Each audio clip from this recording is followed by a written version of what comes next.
The governor of Arizona was in Taiwan opening a trade office and strengthening investor ties with her state. Taiwan is raising electricity prices for hundreds of businesses, but households will be unaffected. It's Taiwan International Water Week, but what's Taiwan doing to ensure safe drinking water? Plus,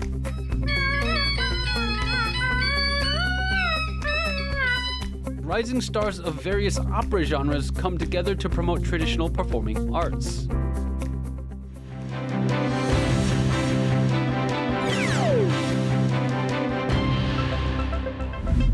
Welcome to TaiwanPlus News. I'm Leslie Liao with the latest. Thank you for watching. Leading off with the top story, the governor of Arizona was in Taipei. During her visit, she expressed confidence in the growing Taiwanese investment in her state. But there have been some worries over chip-making giant TSMC's mega investment in Arizona. Joyce Zeng was at the governor's private reception to hear her thoughts.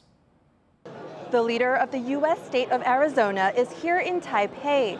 Governor Katie Hobbs is in town for a full 3 days to bolster economic ties between her state and Taiwan. Now, she's already met with President Tsai Ing-wen and other officials to promote Arizona's reputation as a good place to invest. Arizona has seen an economic boom, and that's largely thanks to world-famous chip maker TSMC, who's invested billions of dollars to building 2 chip fabs there. Now, the government and several industry leaders have praised the move, but not everyone is happy. Contention around Arizona's skilled labor force has caused some concern. One of the biggest issues was the highly specialized nature of building these fabs, and that Taiwan needed to bring some workers over. But there are 12,000 builders on the site every single day that are largely Arizonans, and they're working side by side and learning the skills, those advanced skills. Between cultural differences and whether foreign engineers will take away from American jobs, Governor Hobbs expressed confidence that all stakeholders will be taken care of. She says a key part of her trip is to better understand Taiwan's culture. Her statements were made at a private reception with business leaders to open Arizona's trade and investment office in Taiwan's capital, another sign of her commitment to ensure investors will benefit from their bets on her state. Andy Xue and Joyce Zhen in Taipei for TaiwanPlus. Agriculture Minister Chen Qizong has resigned over ongoing turmoil surrounding egg imports. 我认为我今天离开了，那或许因为我个人而相关的攻击力道会大幅度减少，所以农业部的同仁一定可以更好好的做事情。 The recently created Agriculture Ministry has come under fire over a $6 million project to import eggs from as far away as Brazil. Authorities destroyed millions of expired eggs and recalled eggs with incorrect expiry dates. The issue has become heavily politicized, with members of the opposition Kuomintang attacking the government over its perceived mishandling of the matter. Taiwan's Economy Ministry is raising electricity prices for hundreds of businesses. These firms include cinemas, gyms, department stores, and restaurants. They'll see a 15% price hike starting in October as consumer demand recovers from the COVID pandemic. The ministry is keeping household rates unchanged. The increased rates for businesses could generate roughly $50 million in revenue for the state-owned Taiwan Power Company. The firm has lost more than $4 billion in the first half of this year. To learn more on the impact of Taiwan's electricity policies, reporter Bing Wang spoke to Zhao Jiawei of the Taiwan Climate Action Network.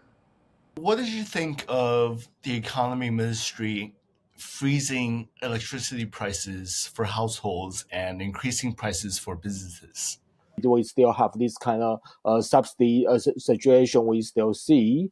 And the most important thing is that for this time, we find out that if we, although we think the price is fixed, it's not adjust to promote more the incentive to saving the energy. So I think for that, if we want to still have this kind of energy saving effect by the pricing mechanism, we see the Ministry of the Economic Affairs, they provide a flagship program to give the subsidies for the household to change their efficiency electric appliance. How will this affect the Taiwanese population? We find out that for the household electricity consumption and the price, we find out that there's some high earning group. They are kind of like they consume more, but the burden of the electricity consumption for them in terms of the price is kind of much smaller compared to the other group.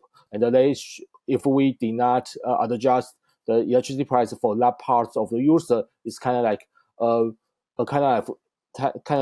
regressive subsidies for those kind of high income people. I think this part should be correct, and there should be make them to feel to have to responsible their true responsibility in terms of the overall electricity consumption.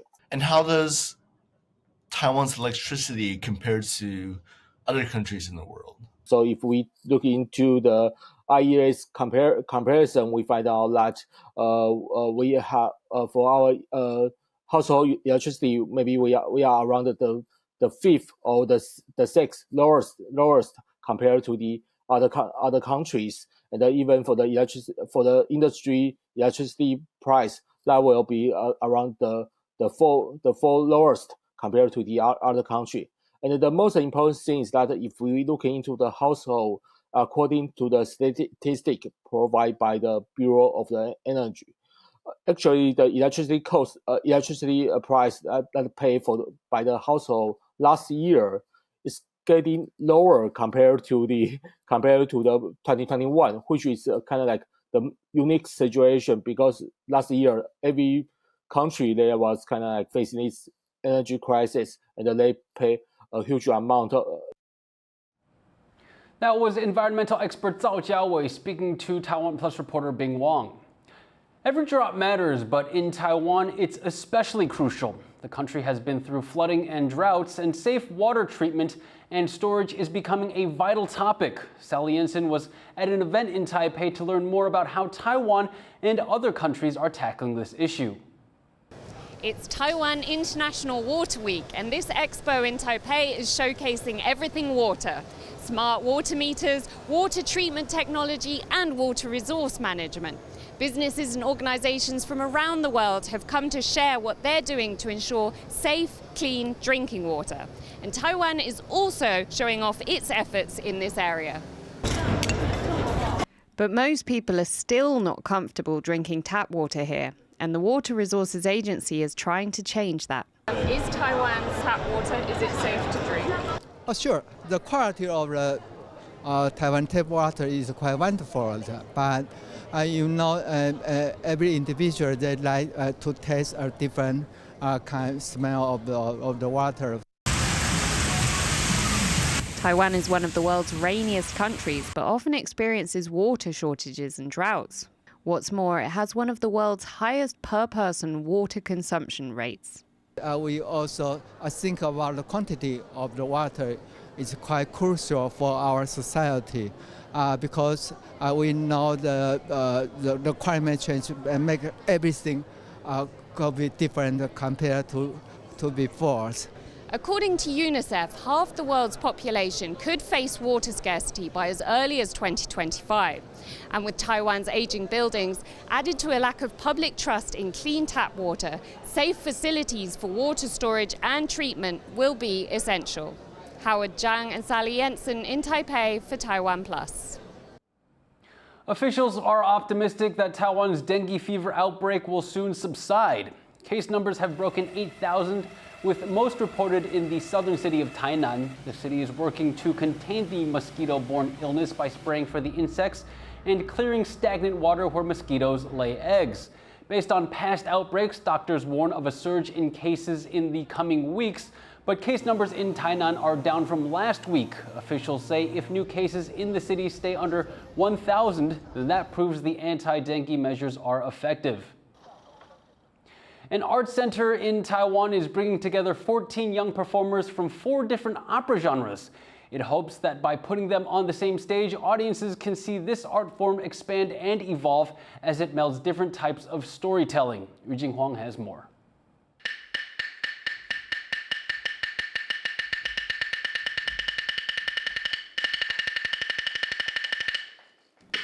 Jumping and spinning 5 times in a row, 22-year-old Yu opera actor Wu Shaoteng casually shows off his acrobatic skills.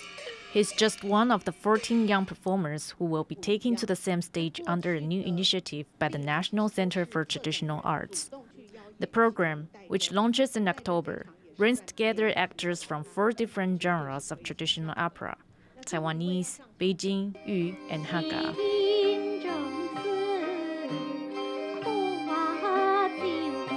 Though young, these performers all started training at an early age and have already spent years honing their skills. But they all had trouble finding audiences, especially for Hakka opera, which is performed in a less commonly spoken language. 自己有觉得说，客家戏好像比较小众一点，但是就是我们也是还是有一群人努力的在坚持在这个岗位上面，可能求的是一份爱演戏的心，或者是喜欢听到观众的一个鼓励、掌声这样子。The program to promote rising stars started in 2016 and has mostly been held annually. This year, 2 opera productions are being shown back to back, so the audiences can use 1 ticket to watch the different genres. The most obvious difference between these styles lies in the language spoken.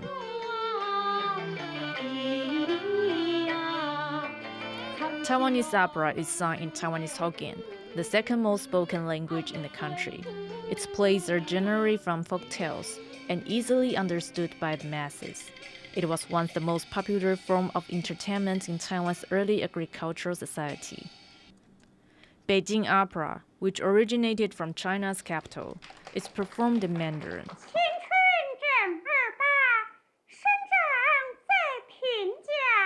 The language used has higher literary quality, as this form of art is promoted by the government.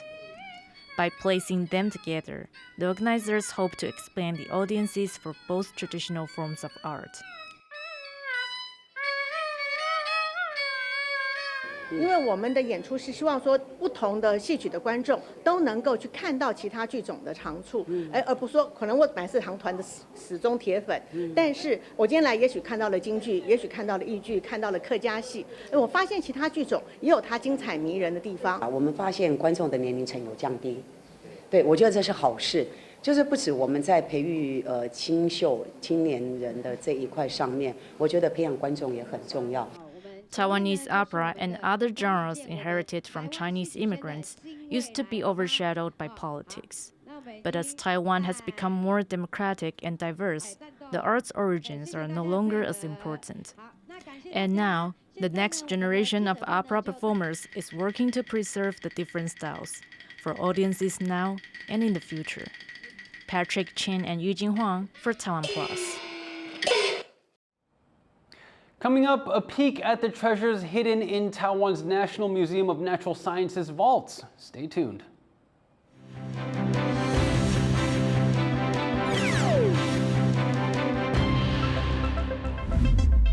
We bring you stories from Taiwan. Every day of the week. Our reporters travel the nation.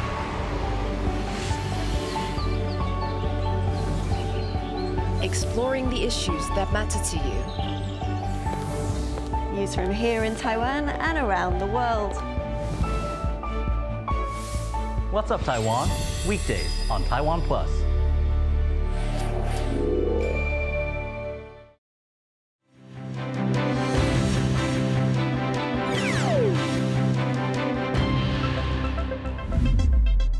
Welcome back after that quick break. You're watching TaiwanPlus News.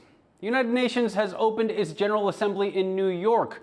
As Rick Loud reports, global leaders face mounting challenges in a divided world. It's the first day of the United Nations General Assembly. And in welcoming the global body's members to its New York headquarters, the UN chief Antonio Guterres noted that the group is now far from united. Our world is becoming unhinged. Geopolitical tensions are rising. Global challenges are mounting. And we seem incapable of coming together to respond. One of the major issues dividing member states, Russia's invasion of its neighbour Ukraine, now in its 18th month. In a fiery address, the country's President Volodymyr Zelensky compelled the assembly to support his efforts to repel invaders. And the goal of the present war against Ukraine is to turn our land, our people, our lives, our resources into a weapon against you, against the international rules-based order. Zelensky's sentiment was echoed by US President Joe Biden, who denounced Russian leader Vladimir Putin's naked aggression. But Biden took a softer stance when it came to China, another authoritarian state threatening the status quo with military expansionism in the South China Sea and aggression towards Taiwan, which it sees as part of its territory. I've said we are for de-risking, not decoupling with China. We will push back on aggression and intimidation and defend the rules of the road, from freedom of navigation to overflight to level economic playing field. China has recently escalated threats to take Taiwan by force, raising concerns that the self-ruled island nation could become the next Ukraine. Beijing has been using its influence at the UN to keep Taiwan out of the global body. Taiwan's only voice at this annual gathering comes through its small list of diplomatic allies that speak out for it. El gobierno de Paraguay expresa su apoyo a la República de China, Taiwán, para ser parte integral del sistema de las Naciones Unidas. But there is more on the agenda of this 9-day gathering than any one country's aggression towards its neighbours. The leaders are meant to find solutions to the escalating climate emergency and the global cost of living crisis. But if the display of division on day one is anything to go by, consensus and real change may prove elusive. John Su and Rick Lowett for TaiwanPlus. U.S. officials say that any form of conflict in the Taiwan Strait would have devastating effects in the region. Here's the person in charge of Indo-Pacific security testifying in the Senate. Military aggression across the strait, whether in the form of an outright invasion, a blockade, or other means, would risk human life and global prosperity unimaginable in this century. Ratner and other officials were testifying at the U.S. Armed Services Committee. They say China poses one of the biggest threats to security in the Taiwan Strait, and the U.S. is speeding up arms delivery to Taiwan to help the country defend itself. Australia is bracing for its worst fire season in 4 years. As Rosie Greninger reports, preparations are underway to avoid a repeat of the disastrous Black Summer bushfires 3 years ago. Firefighters gear up to tackle the first hazard reduction burns of the season. This burn that we're looking at today is around about 360 hectares in size. The workforce, mainly fueled by volunteers, are trying to lower the risk of bushfires by reducing flammable vegetation in areas of concern. One of the significant components that we're dealing with right now is a huge amount of undergrowth as well as overgrowth and grasslands, which has come up during the rainy season after 1920. Australia has been plagued by 3 consecutive years of the La Niña weather event that brought heavy rain and severe flooding. But the Bureau of Meteorology has officially declared an El Nino for this summer. I think El Nino means that we've elevated the risk of fire danger and extreme heat in particular. The first 2 weeks of spring have already seen planned and wild burns blanket Sydney in smoke. It's a dire reminder of the chaos of the 2019 to 2020 Black Summer bushfires that saw the city choked for months by thick red smoke. That disaster remains fresh in the minds of Australians. It saw 33 lives claimed, 24.3 million hectares of land burned, over 3 billion animals killed or displaced, and more than 3,000 homes lost in the Black Summer fires. I don't think anybody came out of that season the same as when they went in. And I think that's important to consider, is that firefighters, we deal with a lot, but at the same time, we need to stand together and look after each other. A total fire ban is in place in regions of New South Wales, with 750 firefighters already battling over 70 fires across the state. Sydney, the state capital and most populous city in the country, is on track to set a new heat record, reaching 35 degrees for 2 consecutive days in September. Warnings have also been issued for Queensland and the Northern Territory. I certainly don't see that it'll be like 1920, because we're not on the back of a 4-year drought, which is where we were then. But it's a different risk, and it's certainly the most significant risk that we've faced since 1920, and we're taking it very seriously. Fire crews here have a big job ahead of them. But by learning from the past and getting prevention preparations underway, they're optimistic they'll be able to control this bushfire season. Howard Chung and Rosie Greninger for TaiwanPlus. A Chinese journalist is set to go on trial after spending 2 years in detention. Journalist and labor rights activist Sophia Huang will appear in a court in southern China on Friday. Before her arrest, Huang reported on sexual harassment in the workplace, which helped to spark China's Me Too movement. She was detained with fellow labor rights activist Wang Jianbing in September 2021 and charged with inciting subversion of state power. If found guilty, she may be sentenced to a maximum of 15 years in prison. Former NBA star Jeremy Lin has signed a new contract with the new Taipei Kings. Our reporter Sandy Chi was there.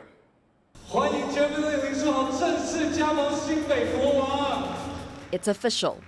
Former NBA basketball star Jeremy Lin has signed up with a new Taiwan team. He left his old squad, the Kaohsiung Steelers, and joined the new Taipei Kings.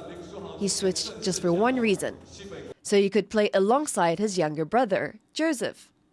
可能用说话说不出来这些情绪，因为都是我们已经聊了30年了，能不能有一天有这样子一个机会可以加盟同样的球队？ The deal Jeremy signed with his new team is a 1-year plus contract, which means after completing the upcoming season, he'll be able to decide whether to stay with the Kings. 我希望是签1+10啦，但是要看他们，看他愿不愿意。但全世界啦都有机会可以，再次看到林书豪在场上的表现，我觉得是我们真的很荣幸了。 Jeremy came to Taiwan midway through last season. He joined the Steelers with the goal of finding passion in basketball again, which he did. 去年感觉真的找回这个热情，所以我觉得训练的时候就非常快乐。这个夏天对我来说是非常非常好玩的一个夏天。 Though Jeremy enjoyed the previous season, he was not happy about playing against his brother and not with him. My mom definitely hated when we played against each other. Actually, last year, after every game we played against each other, both my parents would just give us a lot of pressure and just be like, I hate seeing you guys play against each other, and they just say it all the time. It wasn't just about Jeremy. His parents were also worried about Joseph, frustrated about his coverage in the media. Joe is a great player. Joe has spent his entire life and his entire career in my shadows and not getting the credit he deserves because of that, or being held to some standard that is not necessarily fair to him if he just went his own path without me in the picture. So that is always a huge consideration for our family. Now playing with Joseph on the same team, Jeremy says it's a dream come true. 我们两个都是感觉有一点不是真的，有一点那个 shock 的 feeling， 所以我们肯定是很开心。And with his new team, Jeremy also sets a new modest goal. 我是一个非常要看到结果、非常要达到目标的一个人，所以有时候在这个过程中很难感受，所以我真的是希望能够好好的去感受，因为很难得你会可以有这个机会吧，有那么多那么好的人。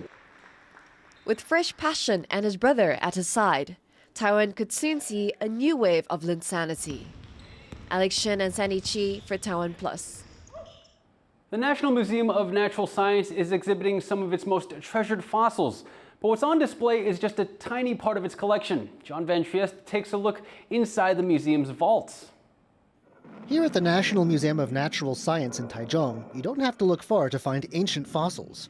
But most of the museum's 1.6 million artifacts are kept out of sight from visitors, locked away in vaults for safekeeping. One of the few allowed in is Yang Zirui, the country's only scholar with a PhD in the study of dinosaurs. 其实我们博物馆里面大概有19个收藏库，各个不同学门，包含古生物、矿物，还有生物学门的无脊椎、脊椎、昆虫，各式各样的标本。Inside the vault where Yang works are all kinds of treasures. Some, like these perfectly preserved Parasaurolophus embryos, are the only ones known to exist. 这是一窝恐龙胚胎的标本，上面有一圈一圈一圈的，总共5个圈。就是恐龙 baby 的蛋壳以及恐龙胚胎的骨骼标本，有5个蛋这样子。5个蛋。And the number of items keeps growing. This whale vertebra, found in the south in just the last few years, is Yang's current project. Cleaning and preparing fossils for display takes up much of his day. To do this, he uses a special set of tools. 借由喷气的效果，可以把化石跟表土之间的弱面分离开来，所以这些表土就会在喷气的过程之中被喷走。借由这样的方式，我们可以比较快速的进行清修的工作。But it's still painstaking work. The whole whale fossil will take over 3.5 years to clean off. It's all part of the job, though, at one of the country's premier centers for the study of ancient life. Joseph Wu and John Van Trieste for TaiwanPlus.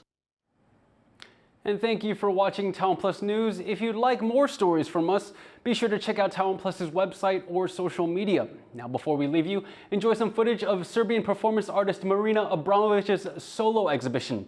She's showcasing her life's work in London. I'm Leslie Liao signing off. Have a great day.